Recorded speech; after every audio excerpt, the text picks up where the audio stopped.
afternoon session of email marketing optimization 101, and I'm going to share some practical suggestions about how you can improve your email marketing. I'm going to share some hard-won lessons, revelations that I've had, and as framework, I hope that will help everybody improve their email marketing. So let's get started, and welcome. Thank you very much for joining. Okay, so I've been doing this marketing stuff for 25 years, Articulate in its current form for 20 something years. We must have sent millions, possibly tens of millions of emails on behalf of clients like Microsoft and others, and more recently on behalf of our HubSpot clients. I know that for Articulate, in the last 12 months, we've sent several 100,000 emails. And the fruits of that experience, shall we say, is being distilled into this talk. I won't read out the agenda. If you're here, you're live. If you're looking at the slides later, well, that's for you. So the fundamental question is, most likely, if you're here, you're a marketer, most likely you're sending emails. Are you getting the results that you want from them? Are they carrying their weight as part of your marketing activities? My observation, and it's true of Articulate, it's true of many of our clients, is that most marketing teams are not short on effort. They're working hard at their emails. You know, they're writing them, their campaigns are going out, the calendars are full. They're probably angsting that they're not doing them well enough, segmenting them properly enough, including the right sort of content, probably not sending as many or as consistently as perhaps they would like. They're agonizing a little bit, like, why does nobody sign up for our newsletter? These sorts of questions are very common. But the big question is, what is it actually doing for the business? And the problem is that we fall into the trap of thinking activity is the same as progress, and speed is the same as progress. You might be heading in the wrong direction or working very hard, doing the wrong thing. So the gap between commercially meaningful outcomes and activity is where this talk is aimed. And what I want to try and do is talk about some revelations that I've had, some insights that we've had working for ourselves and for clients to help you improve targeting, sharpen messaging, fix structural issues, introduce better testing, think about how to optimize not in only individual emails, but build a culture of optimization and improvement. And I think above all, strategically think about what you're sending to whom and why, so that this is intended to be a practical session to give you an inspiration, a little kick up the backside, and some ideas about what you can do in the next 1 or 2 quarters. Okay. And here is the revelation section. This is the honest truth.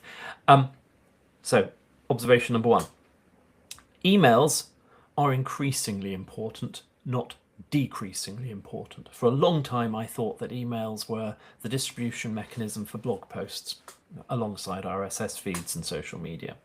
And now I think that they are one of the few, for want of a better word, non-enshittified ways of building a direct relationship with people. By enshittification, Cory Doctorow's word, I mean the tendency of social media companies and other companies to move from giving you something for free to charging you for things they think are valuable to you, specifically if you want to reach people via social media organically. That is very hard these days. You know, LinkedIn and X and they want to charge you for reaching people, so they'll put limits on your organic reach. SEO and websites, it's completely not disappeared. You know, people still go to Google and find answers. AI mode is important, but it's not the only way people use SEO. But zero-click search, AI search is having an impact on that. you aren't getting as much organic traffic probably as you used to. And the world is filling up with content marketing, right? I mean, I remember when I used to go around in 2006 and say to Hewlett Packard, you should be doing a blog. And they go, what's a blog? And now everybody and their dog has a blog. As a second revelation, I deeply regret the missed opportunities over the years, over the many years, because I've been running my blog for 20 years now, starting off at Bad Language, and then that migrated into Articulate's blog, where I didn't collect subscriptions. And I bet folk like Purple Cow Guy, Seth Godin, and others have got millions of sign-ups, and I didn't, and I should have done. But it's never too late. The best time to start collecting subscriptions was 20 years ago. The second best time is right now.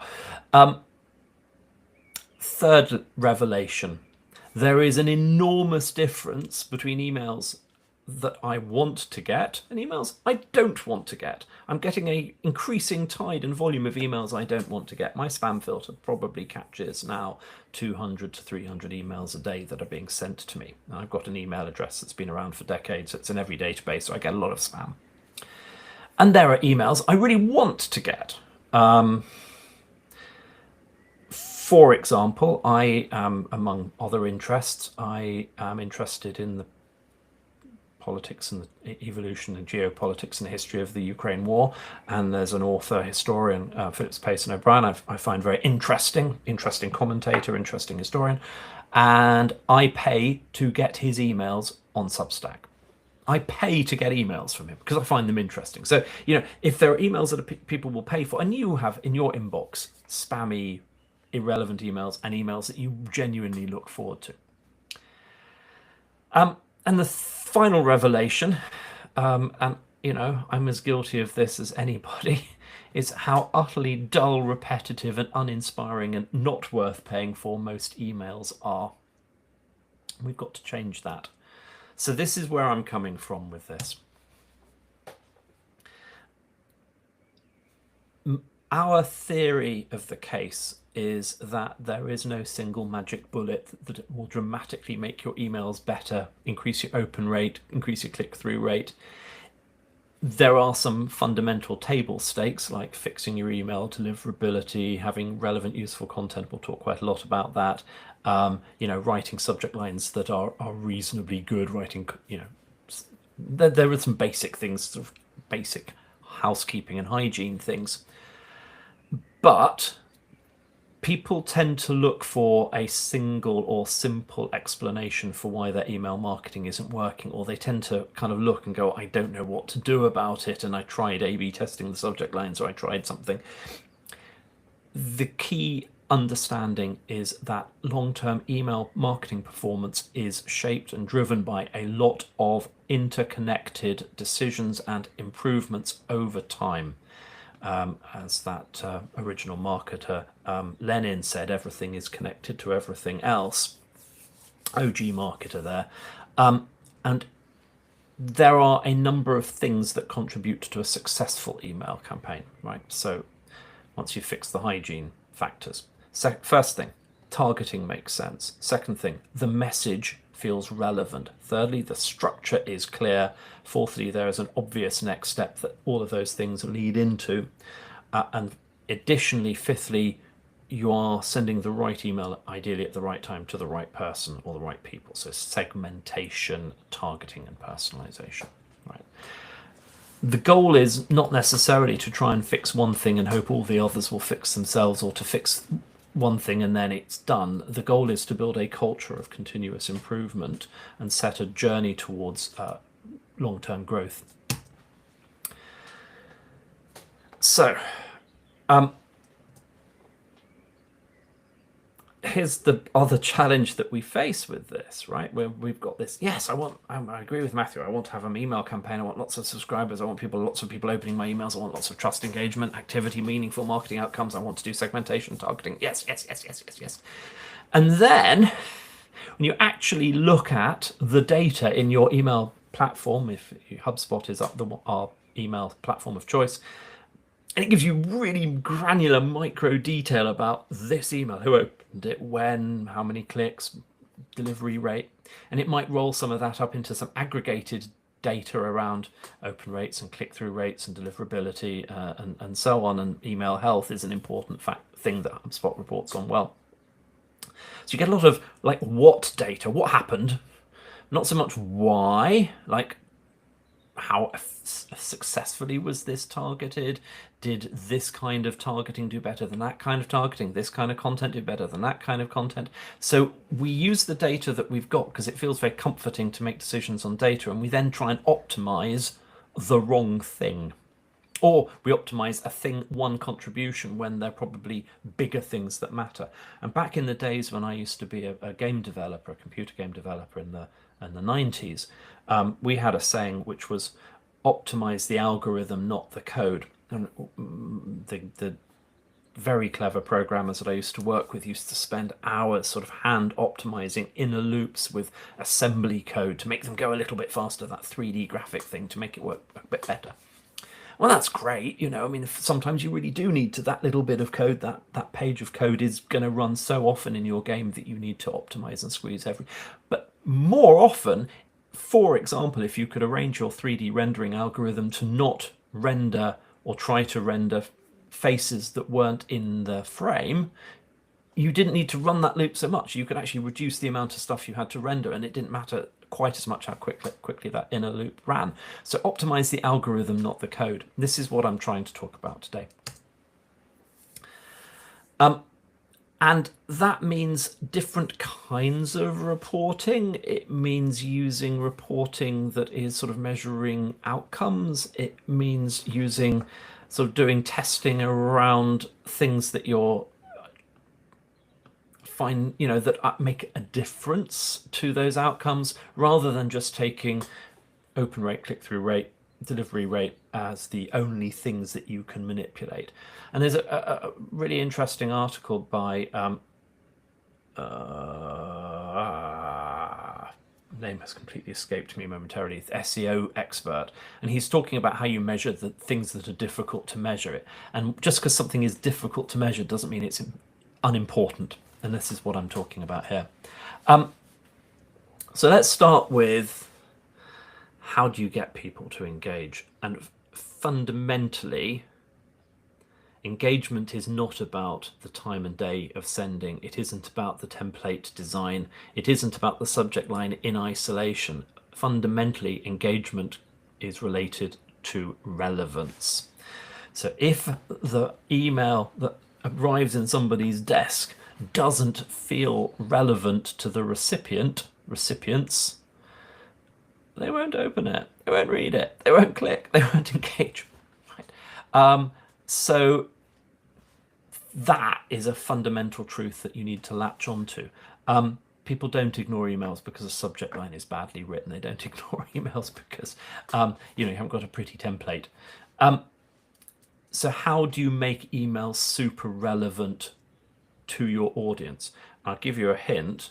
It's probably not talking about your stuff in your language, right? Show me you know me. Talk about their stuff, their problems, their needs in their language is a really good place to start. So, product stuff, newsletters that talk about personnel changes or the Christmas party, your stuff that matters to you probably doesn't matter anything like as much to them as you think. There's some slight exceptions on that product stuff, right? I'm a huge home automation nerd and network nerd, so I keep buying this Unify stuff. This is a Unify glass break sensor that came available in the store this week, right? So I get these notifications from Unify going, this thing that you want is now available, and I'm like straight in there and buying it. That's probably a special edge case, but it's information that's relevant, valuable, and useful to me. Okay, so I've got a box full of cameras and sensors there that I'm going to have fun setting up this weekend. Right. Segmentation is how you optimize relevance, right? Content plus segmentation. So sending the right stuff to the right people. And we had an embarrassing example of this not working today for reasons that no doubt will be investigated and corrected. We sent a promotional email about something to do with health tech, which is one of our target sectors, to a very broad audience instead of to our very specific and very carefully curated health tech audience. So missending can be an issue, but you can start to think about things like firmographic data, behavioral data, like whether they've engaged in your content before, what kinds of things they engaged in, life cycle data or intent data. And this stuff used to be quite hard to get. I mean, especially the intent and behavioral and firmographic stuff. But now we have things like Apollo, we have HubSpot, Breeze Intelligence, you can do AI integrations and we've been building an awful lot of clever stuff with AI for ourselves and clients just to sort of classify contacts and sort of identify them and so on. In the old days, you had to spend huge amounts of money with people like Bombora. That kind of intent data is increasingly surfacing through Clay, through Apollo, through HubSpot. So you can start to think about this. And the way I would advise you to think about segmentation is, in an ideal world, how would we like to classify the 10, 50, 100,000 contacts in our database, and then start thinking about how to achieve that classification in an efficient way. This is a lesson that I'm learning from working a lot more with AI, which is much easier to start with the problem and the desired outcome than it is to start with the modalities and practicalities of doing it. The modalities and practicalities often turn out to be more easily solved than you think. Okay. Next observation I'd make, assuming you're not sending the wrong email to the wrong list, as we did today, you're probably not sending enough emails. I've seen a client agonize over subject lines and A/B testing and workflows and making sure that we don't send the same email accidentally twice to the same person and things for a list that had 250 people in it. And it just seems like a disproportionate effort. You know, this understandable tendency to want to avoid making a mistake for an email because when you send it, it can't be recalled, I think hampers people. It means that they hold back, they reduce frequency, they hesitate to resend. And I'll give you a little data-driven insight about frequency. When we send out a promotional email for these webinars that we're running, and thank you very much for coming and clicking through. I appreciate it, because I know we're probably bothering some people with these emails. We send 2 promo emails, and it's often the same email, although we're experimenting with variations on the second one. And we get as many registrations on the second email as we do on the first, typically.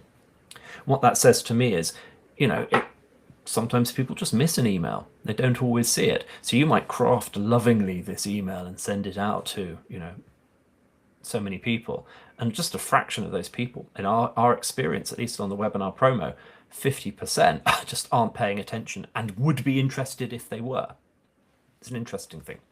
So, you know, you are competing for attention in crowded inboxes, long buying cycles, people on holiday, and if you're not showing up consistently and regularly, you're very easy to forget.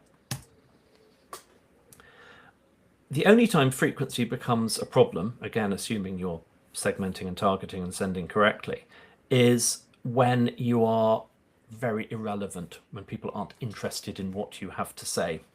And this sense of trust compounding over time or eroding over time is a function of relevance, not necessarily frequency.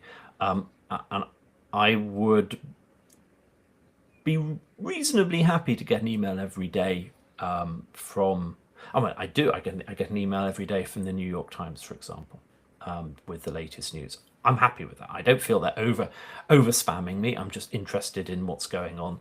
I get, you know, Foreign Policy magazine emails once a month. There are various things that I'm interested in. So I'm perfectly happy with that frequency. If, on the other hand, I was getting emails about something I don't really care about very much, well, let's not get into what I don't care about. The list of things I don't care about is very long. Doesn't matter how frequently you send it to me. It's just going to annoy me more if you send it more frequently. And then the revelation comes that open rate depends on whether it feels relevant at the time. So the same email sent on a different day of the week might be more relevant because people have more time available or more interested in that or whatever. It may be that the email you send in January isn't particularly relevant at that time to that person, but the email you send to the same person in February is. It's about who is receiving it and their perception. Relevance is in the eye of the receiver. Let's put it like that. So you can write perfectly good subject lines, and you can send your email at 10 a.m. on a Tuesday morning, and so on and so on and so on. Probably less important than are you sending something that they are likely to find interesting at that time. There is, however, something you can do with subject lines to make them easier for people, and there's a great body of research around writing for the web and how people perceive reading things on screens. And you've got the literally 1 or 2 lines in their inbox to make your point. This is not the place for you to be cute or witty or have a sort of clever headline. It's where you want to go, this is what you're going to get when you open this email. It's really clear, be really specific.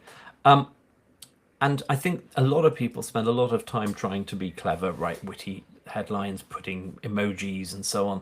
No, just why should you open this email? What are you going to get when you open it? What's the check that we're going to cash when you read it?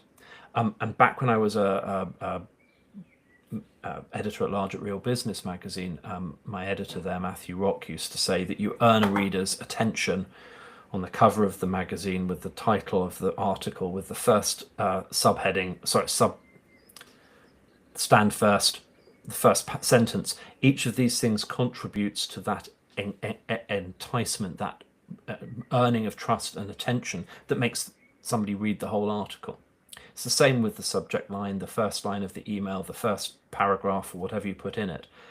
So emails that start with, welcome to our monthly newsletter, and here's the latest, and thank you for reading. Emails that start with, and we're guilty a little bit of this sometimes, here's our logo, right? Big logo block, and then the pious throat clearing, and then the subject. That is not helpful. You're wasting that ability to lead people into a journey. Similarly, emails that look like PDFs, right? They've got a banner, and then there's some stand first, and then there's a sort of a picture and some text and a button and another picture and some text and a button, and this is what the CEO had for lunch last week, and this thing and this thing and this thing and this thing. People haven't got time for that. They're not reading that. They're not printing it out and studying it. You've got a couple of seconds to make an impression and get them hooked. Indeed, there's this concept called thin slicing, which is talking about the human ability to look at something and make an almost snap judgment and be actually pretty accurate about it. And this attribute is being trained even more at the moment, because we are being inundated with social media. We're doom scrolling all day. The news is a long list of things. There's just this infinite supply of little boxes with micro text inviting us to click. And that's the context in which you have to communicate. So wasting your time trying to be cute doesn't help. Respecting the recipient does. And I think here's an insight that came from the Norman Nielsen group that I find very helpful. Part of your job is actually, with communicating relevance, to make it easy for them to say, I don't want to read that email. That's not relevant for me right now, without having to open it and trick them into doing something and scroll for something. Oh, now I don't. Now I know I don't want it. Make it clear what it's going to be about, what they're going to get, and then if they don't need it, you haven't eroded their trust, they might open the next one. The Norman Nielsen insight came from the fact that they recommended you put a summary of the page at the top of the page, so you could see if the rest of the page was relevant before you scrolled. This page is about this, and this is what you're going to get. This is why you should read it. If it's not the page you want, you can make a decision, move on, find something else very quickly. Overloading the email actually has the opposite effect to the desired one, and it's the same fundamental problem that occurs when you have a banner, a carousel on the homepage of your website, and you think, I've solved the problem. I want to say 5 things, but I've only got space for 1 thing, so I'm going to put this carousel, and it's going to do this every second, and it's going to... But actually, people don't stay on your homepage long enough to see all of those 5 things and decide whether they want it. Similarly, they don't scroll down a 5-section email to see whether the thing they want is at the bottom. That first above the scroll bit of the email is where the action's at. And if you see people who spend a lot of time in emails, writing emails, I think Neil Patel being an example of somebody who's perfected this art. The Neil Patel emails are a couple of paragraphs, one CTA, and it's done as a plain text email. Now the format's interesting, debatable. You don't have to follow that format, but too much information is gives people indigestion. It's the overloading effect that you get when you go to a supermarket and there's just too much stuff on the shelves, and you just want to, as Billy Connolly once said, you just want to buy some shampoo, but you're asked to make a lifestyle choice when you get to the shampoo corridor. And emails work best when they have a clear structure and they focus on one thing and they have one specific action request. Arguably, maybe this is the one sort of psychological tactic or trick I'm going to suggest. Your mileage may vary.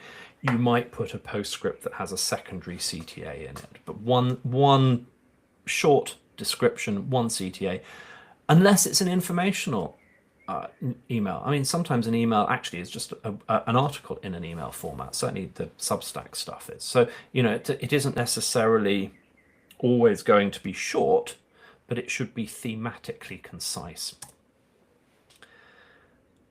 And then you need to build this culture of continuous improvement. You need to be constantly testing, constantly trying new things, constantly monitoring how people engage with your emails, seeing whether different groups engage in different ways and so on. Certainly what works now might not work in 6 months' time.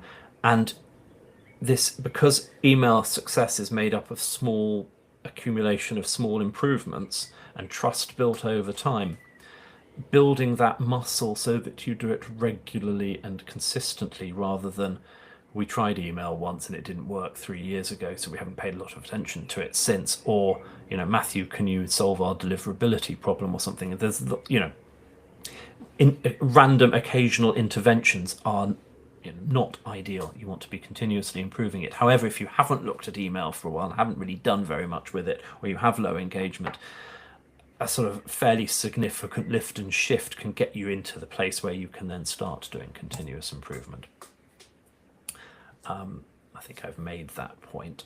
I'm coming to my conclusion, my peroration. It's almost out of time, so bear with me, nearly there.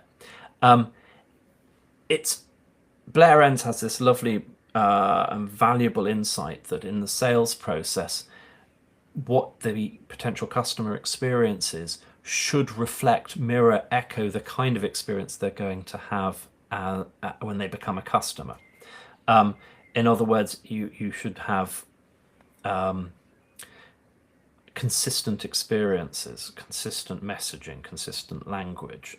It shouldn't be bait and switch. And I think that's also true, and it extends out into marketing. I think marketing should be a precursor of the experience you get as a customer. And emails are obviously part of that. So the emails you write should be written with the same tone of voice as other communication. It should support people at different stages in their journey and their relationship to you. It should be consistent on the marketing and on the sales side of that journey. So the messages need to align, the language needs to align, the audiences for your email needs to align to the audiences that salespeople want to talk to, and the intent should align with where people are in their actual buyer's journey. I think a lot of email marketing is focused at this sort of assumption that whoever gets it is already, I know what I want, I'm looking for a solution, tell me what your solution is. And actually at the top of the funnel and at that education stage, it can be really valuable as well. And lower down the funnel during the sales process. And I'm not just talking about sort of automated sales sequences or, hey, can we set up a meeting type of stuff, but actually sending the right kinds of emails to support people in their decision making can be really valuable. And people, of course, move back and forth. Nobody sort of moves linearly down a marketing and sales funnel. They sort of bounce around and up and down and left and right. And this year's customer might be next year's sales prospect and so on. So you need to respect where they are and what they might be interested in.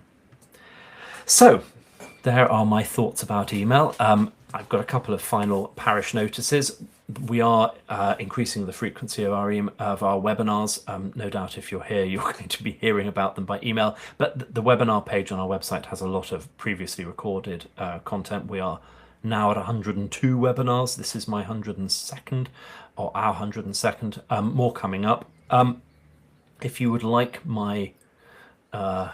if you'd like to have a conversation with me about your email marketing or about email marketing in general, if you're here, I would love to have that conversation. You can email me at matthew@articulatemarketing.com, or you can book a 30-second no BS conversation about it, articulatemarketing.com/meet. Love to have that chat. Love to hear from you. No names, no pack drill, no hard sell. Just interested to hear what you have to say. And that brings us to the end of today's webinar, and I am bang on time, so fantastic. Thank you very much. Thank you for the person who just clapped. Appreciate that. I know we don't have the live chat; it's just me here, so I can't talk and think and control the slides and chat at the same time. But drop me an email. Let's have a chat. Thank you very much. Have a wonderful evening or afternoon. Bye bye, everybody.